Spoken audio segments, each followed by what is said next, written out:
2025 World Series is set, and we got two big market teams going at it in an international battle. On one side, the defending champs, the Los Angeles Dodgers, led by a dominant pitching staff and the best player on planet Earth, Shohei Ohtani. And on the other side, the team that went from worst to first in 2025, the Toronto Blue Jays, led by playoff legend George Springer and one of the most feared hitters in baseball, Vladimir Guerrero Jr. These teams are represented by two of the biggest coaster parks in the world. For Los Angeles, we have Six Flags Magic Mountain, and for Toronto, we have Canada's Wonderland. For all the marbles, this is your World Series Park Battle 2025.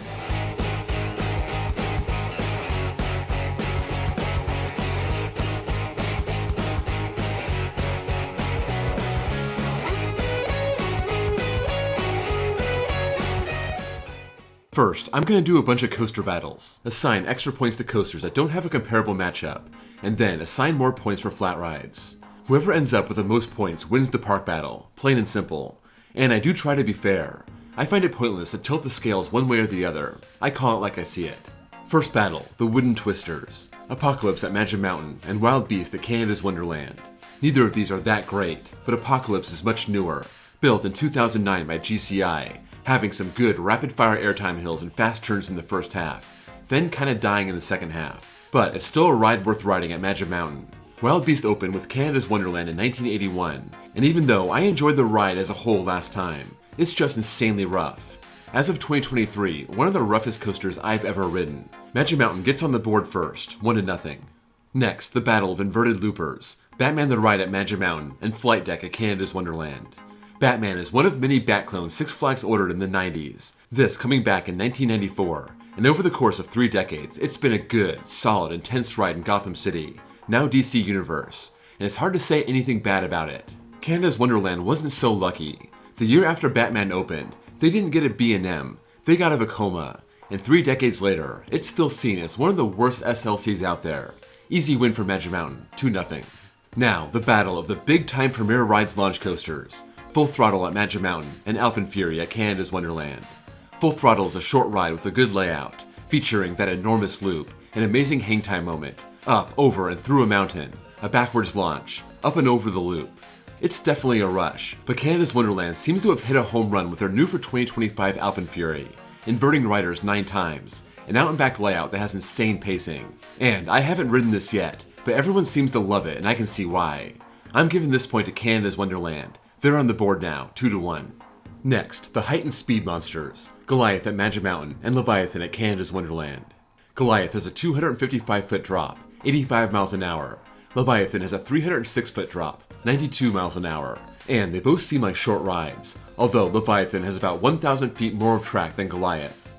Leviathan has more airtime, a steeper drop, but Goliath has more positive Gs. Both are glossy smooth. Goliath has that annoying mid-course brake run, but Leviathan has that annoying brake run that's like 150 feet off the ground and a mile long. To me, it's no contest. Leviathan is the better ride, even if it's not perfect, and Canada's Wonderland's iconic coaster ties this game at 2 apiece. Next up, the battle of aero suspended coasters, Ninja at Magic Mountain and Vortex at Canada's Wonderland. Ninja is built on top of the mountain, making its way down to the ground, needing a chain lift at the end to get back to the station, having some very intense moments, but it is nowhere near as intense as Vortex. This doesn't have the same terrain as Ninja, mostly taking place over flat land or water, with the exception of riding up Wonder Mountain and dropping down. This stays so low to the ground, carrying all that speed into the final breaks. Such an intense coaster, and where Ninja is more of a family thrill coaster, Vortex is a thrill coaster. That gives Canada's Wonderland a 1-point edge, 3-2. Now, let's go to the 200+ foot hypers with a twist. X2 at Magic Mountain and Yukon Striker at Canada's Wonderland. X2 has a 215-foot drop to start, diving into a ravine, while Yukon Striker has a 245-foot drop, diving into an underwater tunnel. X2 is an aero 4th dimension coaster, flipping riders on the side of the track using an extra set of rails, one of the most intense coasters in the world, and a lot of people have this as their number 1. Yukon Striker is a B&M dive coaster from 2019. As of right now, the tallest in the world until Tormenta opens. A complete layout with 4 inversions. I may not be the biggest fan of this ride, but it's easy to see why it has a lot going for it. That being said, X2 takes the cake. It's just an elite coaster experience Yukon Striker can't match, and that brings Magic Mountain back even with Canada's Wonderland once again. Next battle, low to the ground Premier Rides launch coasters. West Coast Racers at Magic Mountain, and Backlot Stunt Coaster at Canada's Wonderland.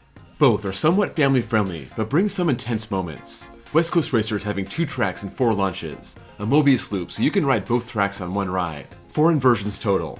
Backlot Stunt Coaster has some decent theming when it works, an intense upward helix, no inversions. Both coasters are good in their own right, but West Coast Racers is so much more dynamic, offering forces of all kinds in a long ride. So Magic Mountain goes back ahead 4-3. Now, the Mine Trains. Gold Rusher at Magic Mountain and Thunder Run at Canada's Wonderland. Both coasters open with their parks, Gold Rusher in 1971, Thunder Run in 1981, but Thunder Run wasn't inside the mountain until 1986. This is a Mock Rides powered coaster, not a traditional mine train, but acts like one with that mountain setting, and actually is a pretty enjoyable ride. Gold Rusher is a more dynamic ride, a more typical mine train, going up and over the mountain, ending with a great helix. And even though it's jerky and janky, it's still a very enjoyable ride. So Magic Mountain gets this point, 5-3. Last coaster battle, the Aero Loopers. Viper at Magic Mountain and Dragonfire at Canada's Wonderland. Same manufacturer, same concept, but 2 different beasts. Dragonfire opened in 1981, and at the time, a 4 inversion coaster of this size was as good as it gets. It tied the world record for most inversions on a coaster. 9 years later, Viper did the same, this time having 7 inversions, standing more than twice as tall, 70 miles an hour versus 50 miles an hour. The only saving grace for Dragonfire could be roughness. Maybe that big, fast and long of an Aero Looper is a bad thing, but I think Viper holds up and gets the point. Magic Mountain now doubling Canada's Wonderland, 6-3. Let's do a couple half-point kiddie coaster battles, starting with the E&F Milers, Canyon Blaster at Magic Mountain, and Taxi Jam at Canada's Wonderland. They both have their aggressive moments, but Canyon Blaster has an extra helix and a crazy airtime finale, so Magic Mountain gets that half a point. Now, we have the intermediate coasters, Roadrunner Express at Magic Mountain and Snoopy's Racing Railway at Canada's Wonderland. Roadrunner Express is a typical Vekoma Jr. coaster, decent in-ride theming, a nice step up from the kids coasters but nothing too crazy. Snoopy's Racing Railway does the same thing, but this has even better in-ride theming, a longer layout, and 2 launches. So easy half point for Canada's Wonderland here, and the kiddie coasters offset, 6.5 to 3.5. That does it for the coaster battles. Nothing else really compares, but Magic Mountain has 8 coasters left over, and Canada's Wonderland has 7. Not all coasters are created equal, so let's give points based out on how good the extra coasters are, spanning from a quarter point to 2 points. First, the quarter point coasters. Magic Mountain has 2, Speedy Gonzales Hot Rod Racers, a Zamperla Gravity Coaster, and Magic Flyer, the park original that is as basic of a coaster as you can get. I'm giving a quarter point to Silver Streak at Canada's Wonderland, your typical Vekoma hang and bang. Pretty good size, but not the best ride experience. Canada's Wonderland is also getting the only half-point coaster, Ghoster Coaster, the classic family wooden coaster, definitely a step up from the typical kids ride. So, the score now stands, Magic Mountain 7, Canada's Wonderland 4.25. Now, for the 1-point coasters, the major adult coasters that don't deserve any extra praise. Magic Mountain has 3. Revolution, the Schwarzkopf Looper from 1976, opening as the first modern coaster with a vertical loop. A good terrain layout, but kind of a tame ride. Riddler's Revenge is a full-size B&M stand-up. Some say it's the best stand-up coaster in the world, going upside down 6 times and has a great layout. But you're still standing up, so that's kind of the downside. Then you have Scream, and in the past, I've taken a point away from Magic Mountain just for its existence. But I'll be nice and fair this time, and give the 7 inversion B&M Floorless Rough Parking Lot Coaster 1 point. On the Canada's Wonderland side, we have 4 1-point coasters, starting with Bat, your typical Vekoma Boomerang, Fly, your typical Mock Rides Large Park Wild Mouse, Mighty Canadian Mindbuster. Apparently, it got a big upgrade this year, retracking, reprofiling, and hopefully that's brought it up to a solid ride. Last time I rode it, it was just awful. And Wonder Mountain's Guardian, the Art Engineering Shooting Dark Ride Coaster. A cool experience when the effects are working, but when I went in 2023, it wasn't working all that good. Canada's Wonderland narrows the gap, 10 to 8.25. There is only one coaster that gets a 1.5 points, and that's Wonder Woman Flight of Courage at Magic Mountain.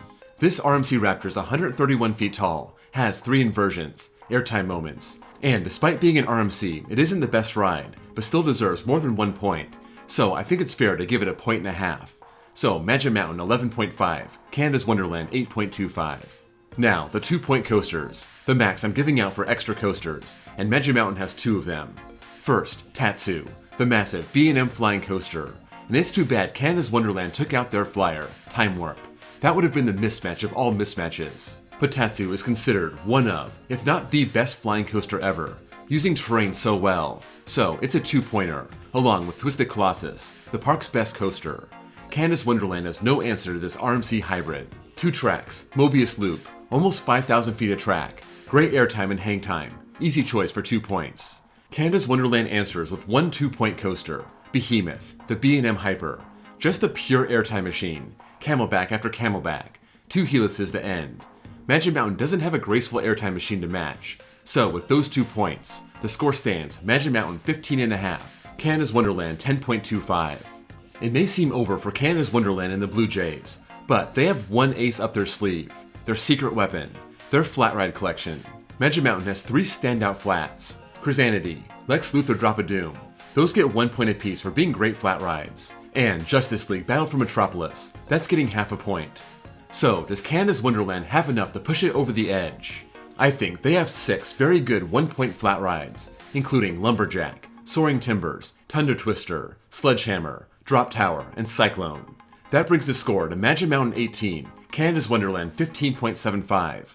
But that's not all. I also think they have 5 lesser flat rides that deserve a half point each, including Windseeker, Riptide, Shockwave, Skyhawk, and Boo Blasters. So, on the strength of Canada's Wonderland being the flat ride capital of the world, they jump ahead of Magic Mountain, 18.75 to 18. And there's just one last category to consider, transportation and photo purchase. And as of right now, neither park has anything that resembles a monorail, skyride, train, Ferris wheel, or sky tower. So, no points for either park, and this park battle is over. The Blue Jays in Canada's Wonderland just barely edge out the Dodgers and Magic Mountain by 3/4 of a point. So, do I think this park battle will reflect the actual World Series?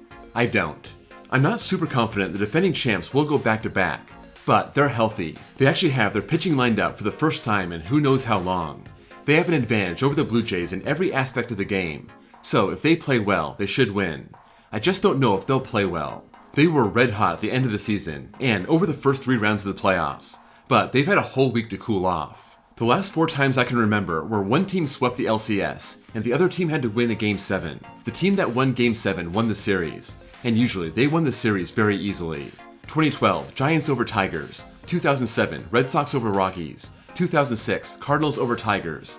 And yes, 1988, Dodgers over A's. That doesn't bode well, but I still think the Dodgers win the World Series in 6 games. That's a wrap on this World Series park battle. Let me know what you think of my logic, what you would have done different, and who you think is going to win the World Series. Before you go, don't forget to drop a like, and if you're new here and love coasters, please give me a sub. I want to thank my Patreons. If you want bonus access, bonus content, and have your name listed at the end of each video, check my links below and join. Also, check out my second channel, where I post copyright-free off-ride footage. Thank you all for watching, and I'll see you all next time.